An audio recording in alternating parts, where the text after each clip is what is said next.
if we're going to say full transparency at eto na yung committee work, wouldn't it be fair that malaman natin? Kasi like ako, ni isa dito, wala akong amendment.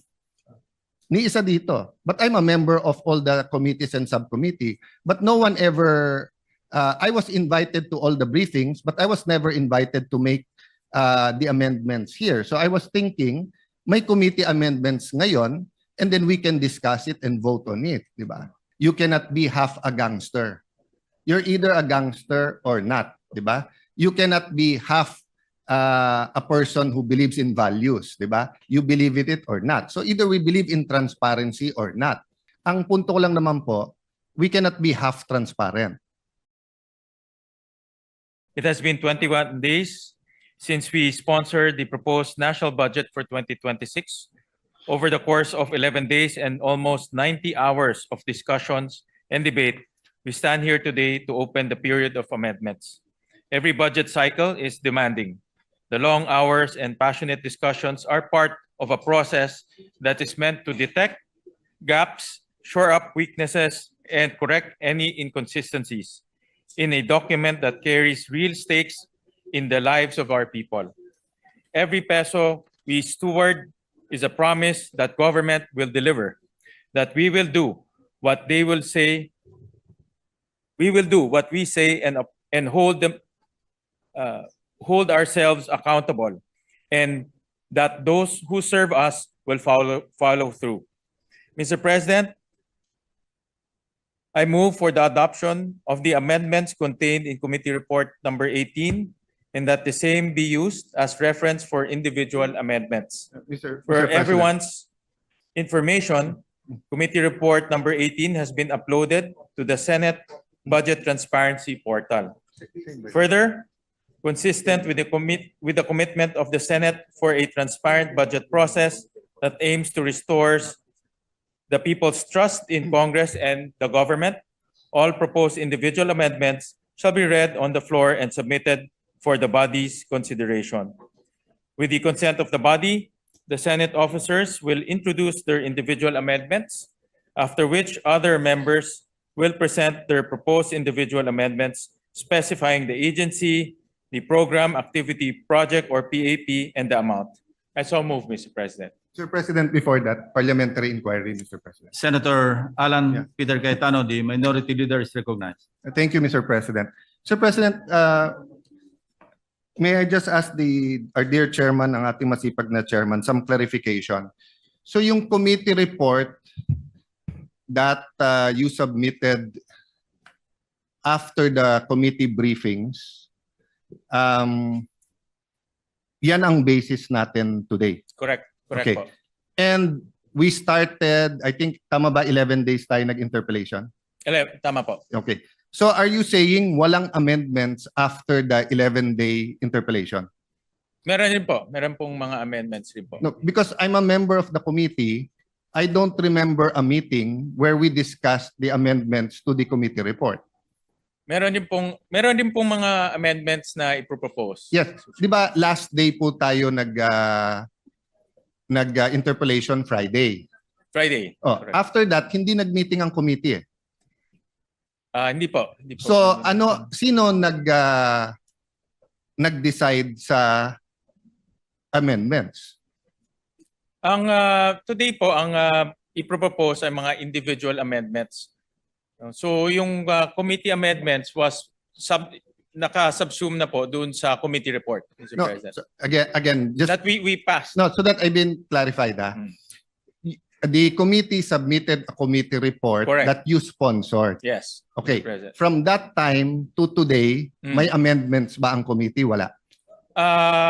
Wala na po kasi ang committee amendments nasa committee report na po. No, no. So lahat ngayon is Yes. individual amendments. You're talking about the committee report that you filed and you sponsored. Yes. Okay. So what I'm saying is that useless pala yung 11 days natin. Kasi kaya nga tayo nag-interpellate nun and kaya natin sinasabi sa mga vice chairman na to consider kasi nga ipapasok sa committee amendments yon. Actually, So are we saying that exactly etong binigay nyo na summary plus the soft copy? I understand the soft copy kasi Kung titingnan mo yung mga libro, ang kakapal nun. And of course, I congratulate you for that innovation, and I heard you got a lot of students, you, di ba, nag-AI and hinimay nyo yung budget. But I'm saying is that, kaya tayo nag-interpellation para nga yung committee ma-present sa buong 24 and based sa interpellation, pagtingin ng committee tama, magko-committee amendments. Yes. Pero if you're saying no committee amendments, does that mean that none of our interpellation hit the spot? Actually, ang committee amendments po came in the form of the committee report. No, Yun po Mr. yung Chairman. aming sinamit. No, the committee report was your amendments to the GAB. Yes, tama ho. Yes. So what we're talking about here today, the committee amendments, is the amendments to the committee report. Yung amendments po to the committee report will come in the form of individual amendments. Yes. So I'm Yes. clarifying. So there is no committee Wala po. amendments. Wala po. Kasi Yes, so yung committee report po is the committee amendments. So if there's no committee amendments, that means that none of our interpellation hit the spot. Because if many of the vice chairman, even the chairman, when we were making the recommendations, halimbawa sa akin, dun sa anti-stunting, was saying, yes, we'll look into it and everything. So kung walang committee amendments ngayon, that means we went through the process, the 11 days, but we weren't really talking about. And there was no committee meeting to discuss nga na walang committee actually po, amendments. ang process, the committee report is the committee amendments. Kasi inamend ho ng committee yung General Appropriations Bill. So any succeeding amendments will come in the form of individual amendments. Let me correct that, Mr. President, and you correct me if I'm wrong, no? In local bills regarding taxes and appropriation bills, we have to wait for the House of Representatives. So based on their bill, you have a committee hearings, in this case briefing para hindi tayo mahuli, you submit a committee report. But when you submit the committee report, may period of interpellation. Yeah. After the period of interpellation, period of amendments. So dun sa period of amendments, meron pong committee amendments kung nakita yung committee yung point ng individual members. So unlike an ordinary bill, we have the Senate version. So hindi nyo ina-amend yung sa House. Kasi Senate version kaagad eh. So yes, you're correct that this summary here amended the House version, the GAB. But it did not amend your committee report. Yeah. Because, Mr. President, we agreed several individual meetings, you had caucus sa groups natin, that iibay natin yung proseso and we will make it very transparent. So if what we're saying, Mr. Chairman, I'm saying this with all due respect and I appreciate the work you're doing. If you're saying now that eto na rin yung amendments from the House, I want to point out that parang baliwala naman yung interpellation. Now, having said that, kung eto na yung sa House, in the spirit of transparency, I'd like to know who moved. So for example, no, sa Department of Education, it's good na dagdagan ng 78 billion. Sinong nag-propose nito? But for example, sa state universities, 9B lang. Punong-puno. At saka yung iba per unit napakababa. So hindi maka-keep up yung state universities. If you look at DNR, nabawasan ang budget ng DNR. That's part of why binabaha tayo. It's not only flood control. It's also because of violations to not only rules and regulations of DNR, but because of going against nature. If you look at DPWH from 880, naging 624 sa House, binawasan pa natin ng 55, when all the economists are telling us that yung fastest at best sa ating ekonomiya ay infrastructure. If you look at DSWD, I admire you na kahit ito'y departamento ng kapatid mo, 31B ang nawala. But I think isa sa pinakakailangan natin ngayon, yung DSWD. So I can go on and on, Mr. President, but if we're going to say full transparency at eto na yung committee work, wouldn't it be fair that malaman natin? Kasi like ako, ni isa dito, wala akong amendment. Ni isa dito. But I'm a member of all the committees and subcommittee. But no one ever, I was invited to all the briefings, but I was never invited to make the amendments here. So I was thinking, may committee amendments ngayon, and then we can discuss it and vote on it, di ba? Actually, ang nangyari pong process ay because this is a revenue measure, so it emanated from the lower house. At nagkaroon ho tayo ng mga budget briefings, and then nagpadala ho tayo ng notice to everyone in writing that a technical working group will be formed.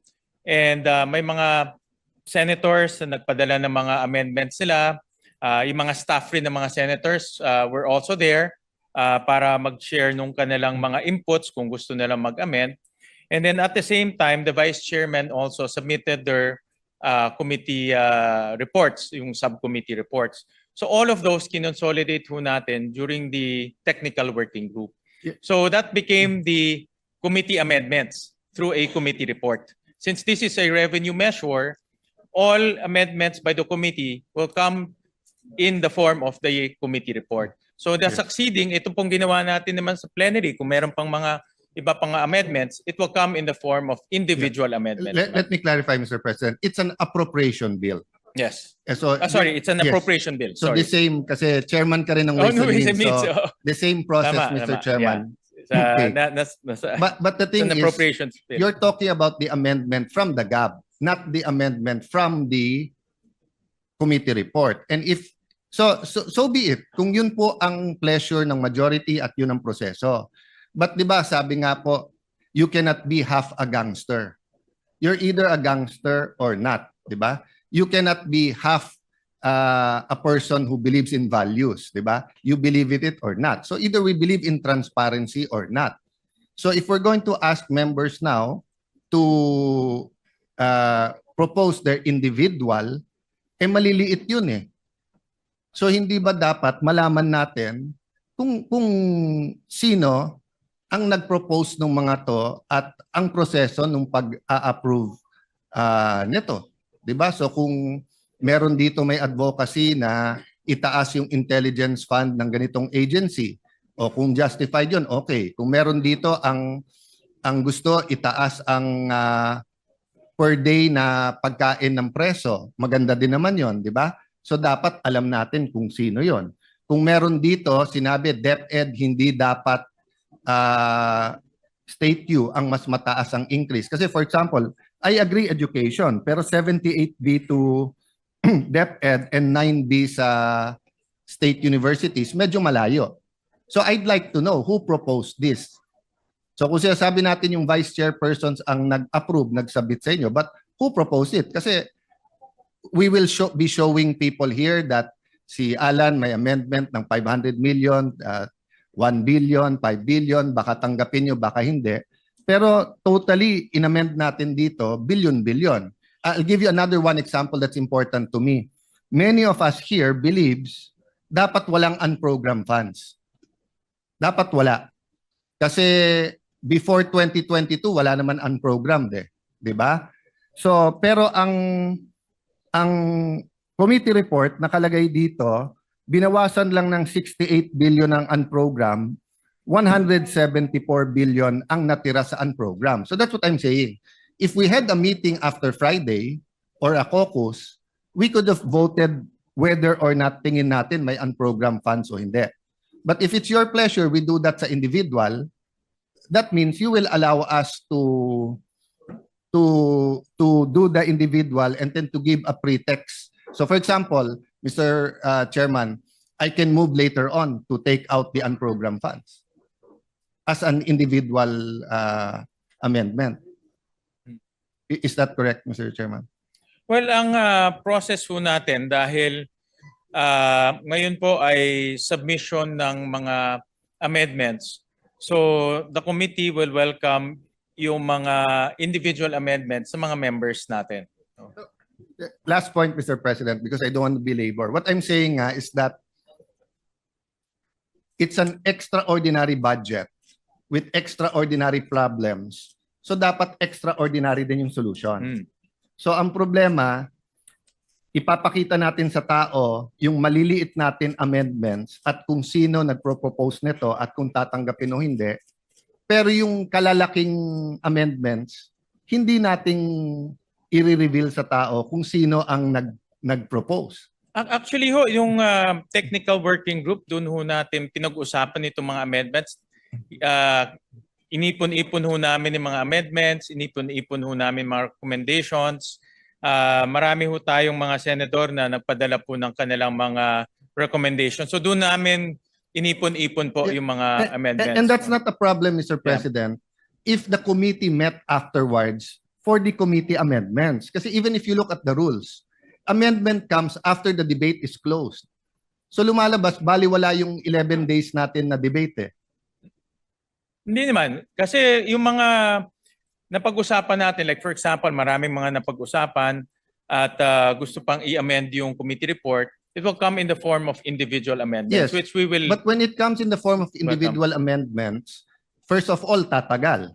So for example, if I have 100 amendments, and let's say 5 of them are important to me, I mean, life or death to me, I will ask for nominal voting. Pero kung nag-meet ang committee or may sistema ang committee na kung saan pinasok sa committee report, committee amendments, then we don't have to go through 100. That's why in the previous systems, Mr. Chairman, I'm trying to be brief, but trying to explain it well. So I apologize to our Senate President and Senate President Pro Temp and Senator Win, no? Kasi nga this is new eh. So before, ang sistema natin simple lang. So same system hanggang sa committee report, di ba? And then may interpellation tayo. Then sa interpellation, you talk to the vice chair. Then the vice chair talk to the chair, and then magsasubmit tayo, pwedeng in writing, pwedeng ano. And then, before mag-individual, papasok na natin kung ano sabihin yung committee. Pero hindi issue nun masyado yung transparency. Of course, to be fair kay Senator Lacson, ever since consistent siya. Nung meron pang pork barrel, tatanggalin niya yung isang para sa 24. Kapag may amendments na infra and he thinks it's pork barrel, he'll ask a question. So that's given. And some of us have similar advocacies na mga binabantayan, di ba? Maglalagay ka dito, hindi dapat. Okay. But in general, yung proseso natin allowed our participation at every point in time and then through the leaders. But ngayon, hindi. Kasi ngayon, I'm not saying it's a bad budget, but ngayon, we're basically passing exactly the same committee report before the debates, despite many, many good points sa debate. And then, walang committee amendments. So, papasok na. So, you will have to excuse us if many of us have dozens of individual. Kasi nung araw, because may give and take na doon sa vice chairman at sa chairman, yung mga institutional changes na pag-uusapan yan, whether caucus, meeting, or dito. Ngayon, hindi. Actually ho, dahil nagpadala ho kami ng official letter for a technical working group, the intention was really to lahat ng mga amendments doon na mapag-usapan. Para pagdating ho ng committee report, nandun na yung mga proposals ng ating mga senators. And this was not limited to the vice chairman. Lahat in-invite Yes, ho natin. Mr. Chairman, Yeah. but that was before the committee report and before the 11-day debates. Di ba? So after the 11-day debate, imposible naman na walang magandang punto. Yes, marami po. Maraming magandang punto pero hindi nagre-reflect sa budget. Dito na ho papasok pag present ng mga senators natin. Yes, usually pag magandang dalawa kasi yung magandang punto eh, yung parang barkada lang kasama tayo, di pare maganda yan. Pero sorry, hindi namin tatanggapin. 'Di ba? Okay. Pero yung magandang punto na we all agree. Di ba? We all agree. So since we all agree, dapat palitan na yon. But let me yield first to former Senate President. He has on the same point daw may question daw po siya. With your permission, Mr. President. Before I recognize Senator Escudero, The distinguished minority there may have a valid issue, no? Except that the proposition that the 11-day period of interpellations will not serve its purpose is wrong, because the basis for our individual amendments precisely are our interpellations. Thank you. Mr. President, Senator Escudero is Mr. recognized. President, before that, that was why I asked a rhetorical question. Kasi kung individual lang, we could have gone straight. But that 11-day period, in my view, was to convince the other members na, oh, may consensus tayo dito. And I was hoping, pag may consensus on certain points, yung committee mag-amend. Why, Mr. President? Correct. Kasi pag yung committee nag-amend, malamang hindi matalo yon. Pero pag individual, baka matalo not because hindi maganda, pero saan kukunin yung pera. But I think we agree, Mr. President. I'm just saying I think we're that, on the same page, except yes, that to say na pointless yung 11-day Yes. period of interpellations. I that's will not not an agree to that. assertion. That's a rhetorical question na kung Yeah, walang thank you. committee, does that mean? Thank you for that Anyway, clarification. Senator Escudero is recognized. Thank you, Mr. President. With the indulgence of Senator Cayetano, our minority floor leader, nakasanayan po kasi natin na kapag may mga punto para mabawasan na yung debate, minsan yung chairman na lang ang nagpo-propose through the period of individual amendments nung mga amendment na pinanukala nung nagdedebate. Pero ngayon, ang proseso na gusto ng ating ginagalangan chairman ng Committee on Finance, lahat padaanin na sa period of individual amendments, doon ipasok at dito niya pagpapasan kung tatanggapin niya o hindi. Tama po ba?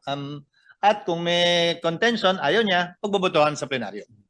Pero ang tanong ko, nagalang-galang na chairman, in the interest of transparency, is it written in any portal who proposed the changes to the HGAB in the committee report? I'll give you an example. Out of the blue, yung Cagayan State University, pinroposa ng 77 million na dagdag. Pero yung katabi niya sa rehiyon na yun, Batanes State College, wala. May I ask, who proposed the 77 million increase? Is that in any of the portals that we have right now? Again, in the interest of transparency. Actually, yung mga proposals, we took into consideration rin yung mga proposals ng mga agencies. Diba, as we always practice, mga agencies po magpapadala ho dito ng mga recommendations, what to increase, what to augment. So we consulted also with our vice chairman, we consulted also with the members through the technical working group. Kaya ho, nag-issue kami ng notice for the technical working group para doon natin mapag-usapan. In fact, si Senator JV was there, Senator Lauren was there, Your Honor, para mapag-usapan. is it your position that all of the proposed increases in the committee report were given by the agencies themselves? Halos lahat po. No. Halos lahat. All or not all? Halos lahat. What Halos about lahat. those that did not come from the agency? Kanino po nanggaling? Sino po ang proponent nun? May mga proponent po na galing po sa mga senators. Sino nga po at sino po ang nagpa? Sino yung proponent at sino yung nagpasya? Dahil yun po ang gagawin natin ngayon sa plenaryo, hindi po ba? Ipopropose sa floor, pagpapasyahan po ninyo. Kung hindi agree, pwedeng pagbotohan. So pwede po bang malaman, nakalagay po ba sa mas kinasaang transparency portal na ginawa natin, isa sa mga unang resolusyong pinasa natin, kaugnay sa budget, kung sino nag-propose individually nitong mga ito? Halimbawa po, I'll just pick at random, Your Honor. Yung 1 million increase ng Bureau of Treasury, agency? Proposal? Yan po ay galing po sa unprogrammed funds at inilipat ho natin sa program. Proposal po ba yan ng agency? Proposal ho ng technical working group nung pinag-usapan ho. Ano pong pangalan at address ni TWG?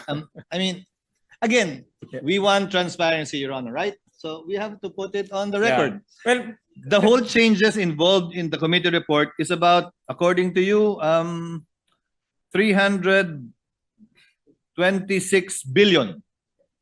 So isn't it just proper and right that we know who the proponents are of these proposals? marami ho kasing mga proposals pinapadala ho sa amin in writing. In iba ho ay tinatry ho natin ma-accommodate by finding sources. So lahat naman ho yan in writing pinapadala ho Mr. sa... Chairman, ulitin ko po ulit. Mr. President, I'm sorry. Wala naman pong problema eh. Ang tanong ko po, nakasulat po ba yan sa maski na sa ang transparency portal na nilabas ninyo kung kanino nang galing yung mga proposal na nilagay sa committee report ng Committee on Finance at sino po yung nag-approve? Hindi po pwedeng, alam mo yun, komite, Nakuha po. Opo. So again, at random, I presume the increase in the I'm choosing at random, Your Honor, really. The increase in the office of the president. Same agency proposal? Or Agency proposal ho yun. Agency the increase in the OVP? The restoration ho yan sa NEP. In-store ho So natin who sa NEP. proposed that? Did the agency propose that? Actually, may proposal ho si Senator Go doon sa restoration of the NEP. In fact, he proposed to even add more. No, that's the point I'm driving at, Your Honor. Again, given So all the of point, this naman ho, mayroong mga records na pinapadala ho. I agree, Mr. President. Compile naman namin. I agree, Mr. President. But And again, then, during the technical working group, we go line by line also. Lahat po ng mga items, line by line. And pinag-uusapan ho doon kung sino nag-propose, kung ano pa, kung hindi ho kaya ma-accommodate, ano ho pwedeng i-accommodate. So pinag-uusapan naman ho doon. again, agreed, Mr. President. We have no debate there. The point is, although it's collated, although it's compiled, is it found anywhere? It's in, hindi ho namin in-upload sa portal. If that is the question of His Honor. Yes. So it's not in any portal. But lahat ho yan ay may basis and recorded. Yes. Yes. I'm sure there is. I'm sure there is. Only that it's not in any portal. No, hindi ho. Pero lahat ho yan naman ay recorded. Just to cite a few more examples, which I'm sure are remembered by the good chairperson, yung in-increase po natin sa National Defense Agency proposal. Yes. In fact, 90 billion ho ang request ho nila. All program. Because yung Mayowa nila na-exhaust na ho to 60 billion. Agency proposal through a executive session. I noticed po na yung adjusted NEP sa DPWH, tinanggal na yung flood control. Yes. And still there was change of 38 billion. That's an agency proposal too. Yes. May pinadala ho sila yung CMPD. But admittedly, the CMPD was applied across the board, which is admittedly also might have distortions in the pricing. I admit that. So it's by way of errata, in other words. Magpadala ho sila ng matrix ng CMPD. In fact, ang kanilang total computation is about 60 billion, but we couldn't find the 60 billion. Yung sa Philippine Coast Guard agency proposal, Your Honor, Yes, recommended by Senator JVR Cito. kulang din yun kasi mas malaki yung... Yes, correct. Naalala ko yun. Kulang. 200 plus billion ho yun. Recommended by the vice chairs. And also some senators also recommended During the Senator debates. Ba, maraming recommendation During even the like debates. the vice chairs. Yes, during the debates. I And also remember the that. technical working group. Doon ho sila nag-recommend. As a technical working group. I think just that, Mr. President, Your Honor. Again, for the interest of transparency, if you will be doing that with the individual, we might as well upload somewhere these amendments as contained in the committee report, which amounts to a by far bigger amount. Yeah. Again, amounting to about 326. Yes, Tama we'll ba? take the suggestion of the former Senate President. Thank you, Mr. Thank President. you, Mr. President. and Thank you, President. Your Honor, The Senate just for President his is recognized. consideration. Thank you, Senate Mr. President, President, Mr. I'd like to thank Senator Cayetano and Senator Sotero for bringing those questions because it only shows that we're going to be transparent in this budget, unlike what was done before. During our time and during their time, basta nag-committee report, tapos yun na yun, mag-interpellation, pero pagdating ng period of amendments, magsasubmit lang sa chairman lahat. Hindi alam ng taong bayan kung ano yung mga sinubmit. Unlike what we want to do today, di ba? Kaya mabuti na lang na binabanggit nila sapagkat madali naman makikita yung records. Meron namang record si si Senator Gatchalian ng mga nag-propose kung sino at lahat yan mababasa natin, makikita natin. At ngayon, yung mga individual amendments katulad ng let's say proposal about stunting, pwedeng ipasok ngayon yun. Yung mga amendment na yun at kitang-kita at na yun born out of the interpellations during the period of interpellation. So, salamat sa kanila sapagkat din natin nakita ngayon na transparent talaga at lahat ng period pwede natin tanungin at lilitaw lahat yan. Yeah. Thank you, Mr. President. Mr. President. The minority leader is recognized. No, I acknowledge that, SP Soto. Sir, tama po kayo. The mere fact that we're doing it this way, that's why I started out by appreciating our chairman, appreciating you, Senator Lacson, life's work in making it transparent. Ang punto ko lang naman po, we cannot be half transparent. That's what I'm saying. Kasi you have 400 billion change. So that's 323 change from the program and 72 billion from the unprogrammed, 400 billion. If you look at the TSN, which is not uploaded, you have to request it from the technical working group. Hindi naman nakalagay doon line by line kung sino nag-propose except pag agency. So today, ang fearless forecast ko hindi tayo mag-amend ng more than 60-70 billion. Baka very blessed na tayo kung maka-amend tayo ng 100 billion. So ang point ko lang, kung yung 80%, 400 billion, hindi natin alam kung sino nag-propose. So nasagot naman ni Chairman kung sino nag-approve. So ang nag-recommend, TWG, tapos ang nag-approve, Vice Chairman, Chairman. But I'm saying member ako ng committee there was no notice na magbobotohan or kung paano itong gagawin. Committee report na lang. So, what I'm saying, Senator Soto, is that, SP, yes, there are reforms. And I acknowledge that. Hindi ko sinasabing hilaw yung reforms. I don't want the media to get me wrong. I'm saying, kung magre-reform na rin tayo, itodo na rin natin. Diba? Kasi kung sasabihin natin dito kung ano yung individual, tapos 50, 100 billion, pero yung 400 billion. And by the way, Mr. Chairman, I don't envy your job kasi mahirap. Okay? But it will do well for our country. Practice din to for BICAM . Diba? So in the same manner that there are people who want change, there are people who want the same, pagdating sa BICAM, ganun din. Diba? So in another world, if I move, bumalik tayo sa NEP, at yung nagpalit ng 400 billion, isa-isang tumayo at magsabi, then they justify. Then we have complete transparency. Of course, I won't do that because I don't want to reverse the work you've done for not only 20 days, 20 days since you sponsored. But before that, 2 months ka na nag-hearing, di ba? Tama ba? Mga 2 months more or less na nag-hearing. 90 days po. 90 days, so 3 months na nag-hearing, di ba? But I just pointing out that it seems hindi natin tinodo yung transparency if we don't know saan nanggaling 400. And I'm not casting any aspersions here. So meaning, katulad nung tinanong ni former Senate President Escudero, iniisa-isa mo, di ba? Okay. But having said that, SP, pare-pareho din naman tayong senador before. So every budget, we try a little bit of reforms. But now, the environment is perfect, di ba? For totally changing the system. So I'm saying whatever is good for the 10-20% we're going to amend today, it should be good for the 40%, di ba? So, for example, when the chairman reviews the TSN, kung kulang doon kung sino yung nag-propose, pwede bang kunin ng technical working group at ilabas doon? Kasi dapat ni isa sa atin walang mahiya sa ating ni-recommend. And halimbawa, ang technical working group, did they accept it only from senators?